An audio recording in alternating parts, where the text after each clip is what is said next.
my second episode. Today we're going to do jerk chicken wings and potato wedges. We're trying to keep it healthy, so I'm not going to fry anything. I want to just roast everything in my air fryer.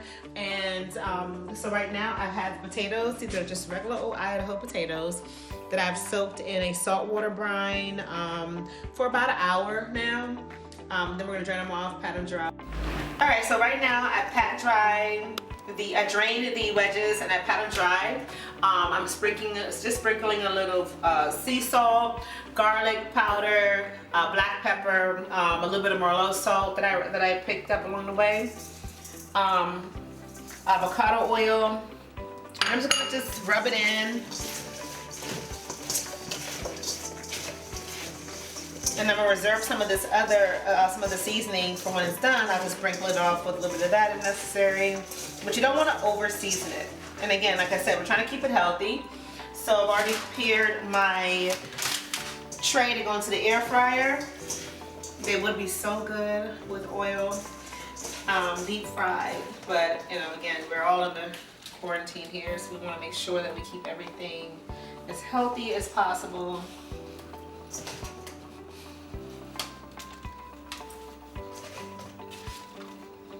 And before I put the wedges on there, I just lightly sprayed the tray with some non-stick spray.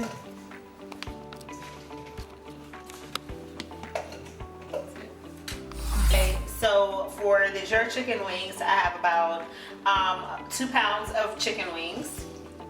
I did put about a tablespoon or 2 of cornstarch, because again, we're putting it in the air fryer, so we want the jerk chicken wings to be extra crispy, and the cornstarch will give it that layer of protection as well as crispiness as needed. So you just put everything in there like that. I'm gonna do 1 more tablespoon. Then we'll just rub everything together. I put a little bit of avocado oil in it. I want to almost make like a jerk fried chicken, but not in between a fried chicken and jerk chicken, little crispiness, but full of flavor. And just work it in, massage it in. We're gonna let this sit for about a half an hour, just so everything can come together. And this is what your seasoned product should look like. Because everyone's always asking me about how do I get the jerk chicken to taste so flavorful. When they do it, it's not as great. But this is essentially what the raw seasoned chicken should look like. You should see it totally coated. You want to make sure there's marinated every crevice of the chicken, no matter what chicken you're doing. If you're going to do chicken portions and put them on a grill, they should look this seasoned.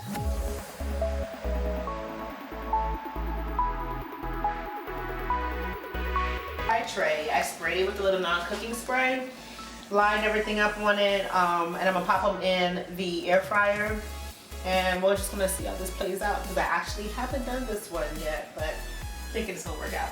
You're gonna also find that you're gonna have a little bit of seasoning here that you may not want to get rid of. I'm gonna show you what you can do with this extra excess seasoning in a little bit, and then how you can make it pretty good, just a drizzle sauce or a dipping sauce and a little extra spice. And we'll go from there. Again, this is my spicy jerk sauce. So this is the finished product. I put the wedges on the bottom and I put the chicken on top, allowing some of the good juices and seasoning from the chicken to fall over onto the potatoes.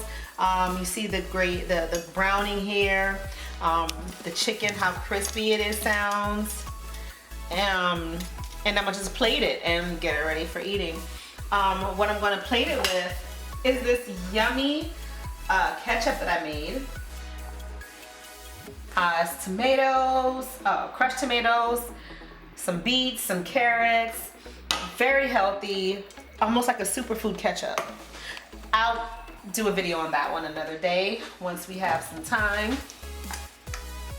Then I also have some of, which is totally opposite of my ketchup, but good nonetheless, some of my herb aioli.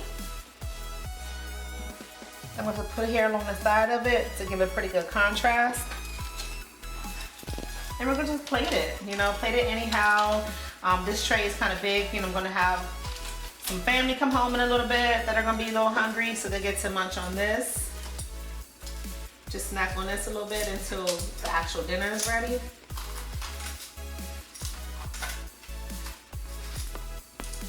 and just pile them up, you know? So they're easy to grab. Get some of these potatoes, just pile them up right here.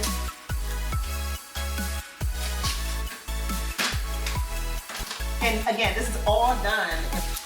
So here we have the finished product. Just keep a little extra aioli on the side. I'm gonna take this out of the pot and put it in a nice bowl. In case anybody wants some more. So again, we have my vegetable, beets, carrot, ketchup, and my aioli with herbs, caramelized onions, roasted garlic. Maybe I'll do another video showing how to make that one, or you can just call me and DM me and we'll place an order and I'll get you some. Thank you for joining Juby's Kitchen, and I look forward to seeing you next time. Bye.